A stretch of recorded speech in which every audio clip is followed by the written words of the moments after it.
Hello everyone, स्वागत है आप सभी का हमारे यूट्यूब चैनल में। आज हम लोग कक्षा 10 की विज्ञान में प्रकाश चैप्टर का एक और मोस्ट इम्पॉर्टेंट टॉपिक लिया है, जिसका नाम है दृष्टि दोष तथा उनका निवारण। प्यारे बच्चों, ये जो टॉपिक है बोर्ड के एग्जाम की दृष्टि से बहुत ही महत्वपूर्ण है। हर बार आपके बोर्ड के एग्जाम में पूछी जाती है, ठीक है। तो इसलिए आप सभी से रिक्वेस्ट है कि ये टॉपिक आप अच्छे तरीके से तैयार करके जाइएगा। 100% ये आपके बोर्ड के एग्जाम में ये क्वेश्चन जरूर मिलेगा, ठीक है। तो चलिए देरी ना करते हुए आज की वीडियो शुरू करते हैं। प्यारे बच्चों, उससे पहले अगर आप अभी तक हमारे यूट्यूब चैनल को सब्सक्राइब नहीं किया है तो सो प्लीज़ आप सभी लोग सब्सक्राइब कर लीजिए, क्योंकि आप सभी लोग बाद में भूल जाते हो। और वीडियो को लास्ट तक देखिएगा। अगर आपको वीडियो पसंद आती है तो वीडियो को लाइक भी कर लीजिएगा और शेयर भी कर लीजिएगा, ठीक है।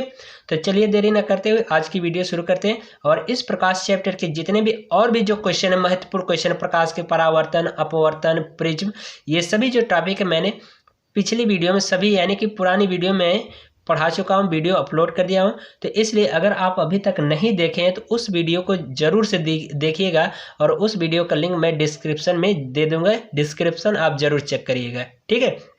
तो चलिए आज की वीडियो देखते हैं, ठीक है।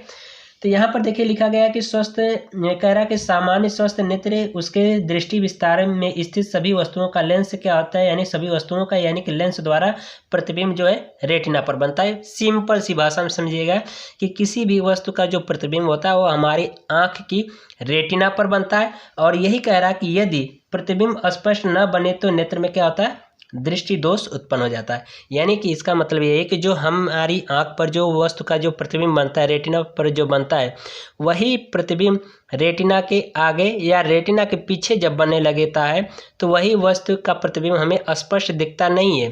तो यही हमारी आंख में क्या होता है, दोष उत्पन्न हो जाता है। तो कौन कौन सा दोष उत्पन्न होता है, यहाँ पर देखिए लिखा गया है नेत्र के प्रमुख दृष्टि दोष निम्नवत हैं। यानी कि जो हमारी आंख में जो दोष उत्पन्न होते हैं वो निम्न प्रकार दिया गया है।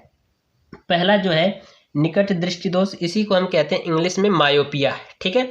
दूसरा है दूर दृष्टि दोष, इसी को हम कहते हैं हाइपरमेट्रोपिया कहते हैं, ठीक है। तीसरा जो है जरा दृष्टि दोष, ठीक है। और एक आपका होता है वर्णांधता, और एक और आपका होता है अबिंदुकता, ठीक है। तो आपके जो बोर्ड के एग्जाम में जो सिलेबस में यही दो टॉपिक हैं, ठीक है। यानी कि निकट दृष्टि दोष और दूर दृष्टि दोष, यही आपके बोर्ड के एग्जाम के टॉपिक में यानी कि आपके साइंस के सिलेबस में यही है। आपको पेपर में यही दो टॉपिक बस पूछा जाता है, यही बहुत ही महत्वपूर्ण है, ठीक है। ये बहुत ही महत्वपूर्ण है, यही निकट दृष्टि दोष और दूर दृष्टि दोष बस केवल पूछा जाता है, ठीक है। तो चलिए सबसे पहले हम लोग समझते हैं निकट दृष्टि दोष क्या होता है, ठीक है। तो प्रश्न में आपसे कहेगा निकट दृष्टि दोष किसे कहते हैं, इसके यानी निकट दृष्टि दोष होने का कारण और निवारण बताइए, ठीक है। तो यहाँ पर चलिए सबसे पहले हम लोग समझते हैं निकट दृष्टि दोष। प्यारे बच्चे, जो निकट दृष्टि दोष होता है इसमें जो व्यक्ति होता है उसको पास की वस्तु क्या होती है, स्पष्ट दिखाई देती है। यानी कि उसको नज़दीक की वस्तु उसको स्पष्ट दिखाई देगी और दूर की वस्तु क्या होती है, अस्पष्ट दिखाई नहीं देती है। तो इसलिए इस दोष को हम क्या कहते हैं, निकट दृष्टि दोष कहते हैं। परिभाषा समझिए कि इस दोष में व्यक्ति को नज़दीक की वस्तु स्पष्ट दिखाई देती है तथा दूर की वस्तु स्पष्ट दिखाई नहीं देती है। तो इस दोष को हम निकट दृष्टि दोष कहते हैं, ठीक है।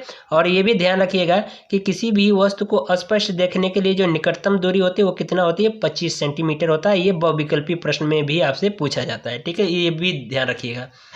तो आपको समझ में आया कि निकट दृष्टि दोष क्या होता है। फिर से समझिए कि इस दोष में व्यक्ति को नज़दीक की यानी पास की वस्तु स्पष्ट दिखाई देती है तथा दूर की वस्तु स्पष्ट दिखाई नहीं देती है। तो इसलिए वस्तु को यानी कि इसलिए इस दोष को हम क्या कहते हैं, निकट दृष्टि दोष कहते हैं। ये समझ में आया परिभाषा। तो यही यहाँ पर परिभाषा में लिखा गया है कि निकट दृष्टि दोष नेत्र का वह दृष्टि दोष है जिसके कारण मनुष्य को निकट की वस्तुएं तो स्पष्ट दिखाई देती हैं परंतु दूर की वस्तु स्पष्ट दिखाई नहीं देती है, ठीक है। तो यही हमारा क्या कहलाता है, निकट दृष्टि दोष कहलाता है, ठीक है। तो बिल्कुल अच्छे तरीके से परिभाषा लिखिएगा, ठीक है। तो यहाँ पर देखिए चित्र दिया गया है, ठीक है। यहाँ पर जो चित्र दिया गया है ये सामान्य नेत्र के लिए दिया गया है, ठीक है। तो सामान्य नेत्र में क्या होता है, ये हमारा नेत्र लेंस होता है, ठीक है, नेत्र लेंस है, ये हमारा क्या है, नेत्र है। तो यहाँ पर क्या होता है, वह रेटिना होती है, यानी कि सबसे पिछले भाग में क्या होता है, रेटिना स्थित होती है। तो ये देख रहे हो कि वस्तु से प्रकाश किरणें आ रही हैं जो कि इस नेत्र लेंस से पड़ने के बाद अपवर्तन के पश्चात कहाँ पर बनते हैं, रेटिना पर बनते हैं। तो जिससे हमें क्या होता है, वस्तु का प्रतिबिंब स्पष्ट दिखाई देता है। लेकिन जब यही नेत्र में क्या होता है, निकट दृष्टि दोष हो जाता है, तो यही प्रतिबिंब रेटिना पर न बन करके अब क्या होता है, रेटिना के पहले बनने लगता है। तो जिसकी वजह से क्या होता है, निकट दृष्टि दोष उत्पन्न हो जाता है। तो यही देख रहे हो दोष युक्त नेत्र का चित्र बनाया गया है कि ये जो अनंत दूरी से या किसी वस्तु से ये प्रकाश किरणें आ रही हैं और इस नेत्र लेंस से पड़ने के पश्चात रेटिना पर न बन करके कहाँ बनने लग रही हैं, रेटिना के पहले बनने लग रही हैं। तो इसलिए हमें क्या होता है, नज़दीक की वस्तु स्पष्ट दिखाई देती है और दूर की वस्तु स्पष्ट नहीं दिखाई देती है। ठीक है, तो ये आपको दोनों चित्र आप तैयार कर लीजिएगा। ठीक है, दोनों चित्र परिभाषा आएगी तो दोनों चित्र बना कर देना और ये जरूर नाम मेंशन करना। ठीक है, चित्र बना करके आप लिखना तभी आपको पूरे के पूरे नंबर मिलेंगे। ठीक है, चलिए अब इसका हम दोष देखते हैं। दोष क्या आता है कि यहाँ पर देखिए कह रहा है कि इस दोष का सामान्य कारण, जो कारण है यानी कि दोष है, यानी कि ऐसा क्यों होता है, किसकी वजह से होता है, कौन कौन सी बातों पर निर्भर करता है। तो ये देखिए नेत्र गोलक तथा कुछ लंबा हो जाना है, यानी कि जो नेत्र गोलक है, ये जो नेत्र गोलक है ये क्या हो जाता है, कुछ लंबा हो जाता है। ये देखो कुछ छोटा, ये कुछ बड़ा है। तो यही जो नेत्र गोलक जो होता है ये क्या हो जाता है, कुछ लंबा हो जाता है। इसी की वजह से क्या होता है, प्रतिबिंब क्या होता है, रेटिना पर न बन करके रेटिना के पहले बन जाता है। तो कारण में आप हेडिंग डाल दीजिएगा कारण। ठीक है, तो कारण में आप इसे लिखना पड़ेगा आपको कि इसका जो सामान्य कारण होता है नेत्र गोलक का कुछ लंबा हो जाना है। ठीक है, इतना लिख दोगे कोई दिक्कत नहीं, आपको नंबर मिल जाएंगे क्योंकि मेन यही कारण है। फिर इसके बाद इसको दूर करने के लिए हमें क्या उपाय चाहिए, तो यानी कि आपको हेडिंग डालना होगा निवारण।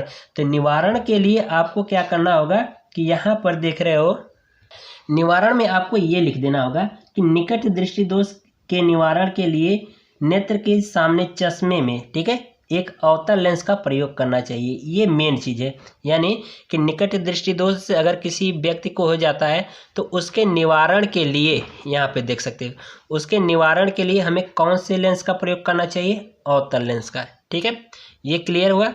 आपको पेपर में प्रश्न पूछेगा निकट दृष्टि दोष किसे कहते हैं, तो हेडिंग डालिएगा निकट दृष्टि दोष। ठीक है, परिभाषा लिखिएगा कि निकट दृष्टि दोष में, या इस तरह से लिखिएगा, वह दोष जिसमें मनुष्य को नज़दीक की वस्तु तो स्पष्ट दिखाई देती है परंतु दूर की वस्तु स्पष्ट दिखाई नहीं देती है, इस दोष को हम निकट दृष्टि दोष कहते हैं। ठीक है, फिर ये दोनों चित्र बना देना। फिर इसके बाद हेडिंग डालिएगा कारण, यानी कि ये किस कारण से होता है। तो कारण में आप यही वाला इतना लिख देना है। ठीक है, यहाँ से यानी कि सामान्य कारण जो होता है वो नेत्र गोलक का कुछ लंबा हो जाना, ये हो गया। निवारण में आपको क्या लिखना है, हेडिंग डालना है निवारण। तो निवारण में आप लिख देना कि निकट दृष्टि दोष के निवारण के लिए नेत्र के सामने चश्मे में एक अवतल लेंस का प्रयोग करना चाहिए। तो यानी कि इसके निकट दृष्टि दोष के निवारण के लिए हम चश्मे में अवतल लेंस का प्रयोग करना चाहिए। ठीक है, तो ये इस तरह से निकट दृष्टि दोष कंप्लीट होती है। अब हम लोग देखते हैं दूर दृष्टि दोष। ठीक है, यानी हाइपरमेट्रोपिया। ठीक है, तो दूर दृष्टि दोष में क्या होता है, इसी का जस्ट उल्टा होता है। निकट दृष्टि दोष का क्या होता है, जस्ट उल्टा होता है। निकट दृष्टि दोष में क्या होता है, व्यक्ति को नज़दीक की वस्तु स्पष्ट दिखाई देती है लेकिन दूर की वस्तु स्पष्ट दिखाई नहीं देती। लेकिन दूर दृष्टि दोष में क्या होता है कि वस्तु को, यानी कि इस दोष में मनुष्य को नज़दीक की वस्तु स्पष्ट दिखाई नहीं देती है परंतु दूर की वस्तु स्पष्ट दिखाई देती है। तो इस दोष को हम क्या कहते हैं, दूर दृष्टि दोष कहते हैं, यानी कि सेम निकट दृष्टि दोष का उल्टा। एक बार फिर से समझिएगा दूर दृष्टि दोष की परिभाषा। आप लिखिएगा कि वह दोष जिसमें मनुष्य को नज़दीक की वस्तु स्पष्ट दिखाई नहीं देती है लेकिन दूर की वस्तु स्पष्ट दिखाई देती है, तो इस दोष को हम दूर दृष्टि दोष कहते हैं। बात चित्र बना करके लिखोगे तो अच्छे नंबर मिलेंगे। तो ये देखो एक सामान्य नेत्र का चित्र है, ये वाला। तो सामान्य नेत्र में क्या हो रहा है कि ये किसी एक निश्चित बिंदु से, यानी कि निकट बिंदु से एक प्रकाश किरण आ रही हैं जो कि इस नेत्र लेंस पे पड़ने के पश्चात, यानी अपवर्तन होने के बाद कहाँ पर प्रतिबिंब बन रहा है, रेटिना पर बन रहा है। ठीक है। तो यानी कि हमने बताया भी है कि किसी वस्तु का जो स्पष्ट प्रतिबिंब कहाँ पर बनता है, रेटिना पर बनता है। तो ये देख रहे हो सामान्य नेत्र में क्या आता है, रेटिना पर बन रहा है और इसकी जो निकटतम दूरी है कितनी मानी गई, 25 सेंटीमीटर मानी गई। लेकिन जब यही व्यक्ति की आंख में दूरदृष्टि दोष हो जाता है तो इसका मतलब यही जो प्रतिबिंब है रेटिना पर न बन करके अब कहाँ पर बनने लगता है, रेटिना के पीछे बनने लगता है। और निकट दृष्टि दोष में क्या था कि रेटिना के पहले बन जाता था, अब ये क्या होगा, रेटिना के पीछे बनने लगेगा। तो इसीलिए मनुष्य को क्या होता है कि नज़दीक की वस्तु स्पष्ट दिखाई नहीं देती है, लेकिन दूर की वस्तु क्या होती है, स्पष्ट दिखाई देने लगती है। तो इस दोष को हम क्या कहते हैं, दूरदृष्टि दोष कहते हैं। तो आइए हम लोग अब इसका कारण जानते हैं कि कारण क्या है। ठीक है, कारण में देखिए दूरदृष्टि दोष के कारण, हेडिंग आपको डाल करके लिखना होगा दूरदृष्टि दोष के कारण। तो पहला जो कारण होता है नेत्र गोलक का कुछ चपटा हो जाना। ठीक है, उसमें क्या था, निकट दृष्टि दोष में क्या था, जो कारण था यानी कि जो दोष था वो क्या था कि नेत्र गोलक का क्या हो जाता था, कुछ लंबा हो जाता था, जिसके वजह से वस्तु स्पष्ट यानी जो प्रतिबिंब बनता था वो क्या हो जाता था, रेटिना के पहले बनने लगता था। लेकिन अब क्या है कि ये जो नेत्र गोलक जो है, ये वाला नेत्र गोलक जो है, ये इसका क्या हो जाता है, थोड़ा सा चपटा हो जाता है, जिसके वजह से वस्तु का जो प्रतिबिंब है रेटिना पर न बन करके वो कहाँ पर बनने लगता है, रेटिना के पीछे बनने लगता है। ठीक है, तो यही इसका पहला कारण है कि नेत्र गोलक का कुछ चपटा हो जाना। ठीक है, ये पहला कारण, इतना आपको लिख देना है। दूसरा कारण क्या है कि नेत्र की जो समंजन क्षमता है वो कम हो जाती है। ठीक है, हम लोग इसका निवारण देखेंगे, यानी कि दूरदृष्टि दोष को कैसे हम दूर कर सकते हैं। तो इसमें आपको केवल लिखना होगा निवारण में कि इस दोष को दूर करने के लिए यानी कि चश्मे में उपयुक्त फोकस दूरी के उत्तल लेंस का प्रयोग किया जाता है। ठीक है, यानी कि दूरदृष्टि दोष अगर व्यक्ति की आंख में हो जाता है तो कौन से लेंस के द्वारा दूर कर सकता है, चश्मे में उत्तल लेंस लगवा करके पहनेगा तो वह दूरदृष्टि दोष क्या होती है, दूर हो जाती है, जिससे वह अब प्रतिबिंब क्या होता है, रेटिना के पीछे न बन करके रेटिना के पहले बन जाए यानी कि रेटिना पर बनने लगता है, जिसके वजह से व्यक्ति को स्पष्ट दिखाई देता है। तो ये वाला भी आपको चित्र बना लेना होगा। ठीक है, तो निवारण में ये आपको चित्र जरूर दिखाना होगा। ठीक है, और निकट दृष्टि दोष में भी ये वाला चित्र आपको दर्शा देना होगा। ठीक है, निकट दृष्टि दोष में यहाँ पे देखो अवतल लेंस लगाया गया, यहाँ से प्रकाश किरणें जा रहे हैं, अपवर्तित होने के पश्चात ये फिर से वस्तु कहाँ पर आ जाती है, एक निश्चित दूरी पर आ जाती है, और ये जो प्रकाश किरणें अपवर्तन के बाद रेटिना पर बनने लगती है, जिससे क्या होता है, व्यक्ति को सही दिखाई देने लगता है। तो ये आपको निकट दृष्टि दोष का चित्र बनाना पड़ेगा यानी निवारण में। ठीक है, और दूरदृष्टि दोष में ये चित्र बनाना पड़ेगा आपको। ठीक है, तो निवारण में जब आप लिखोगे तो इसमें आप लिख देना कि इस दोष के निवारण के लिए उपयुक्त लेंस की फोकस दूरी में यानी कि जो कौन सा लगाना पड़ेगा, उत्तल लेंस का प्रयोग करना पड़ेगा, और ये आपको चित्र बना देना होगा निकट दृष्टि दोष में। ठीक है, तो इसमें क्या होता है, उत्तल लेंस लगाएंगे तो यहाँ पर क्या करते हैं, चश्मे में उत्तल लेंस लगा देंगे, और ये हमारा नेत्र गोलक है।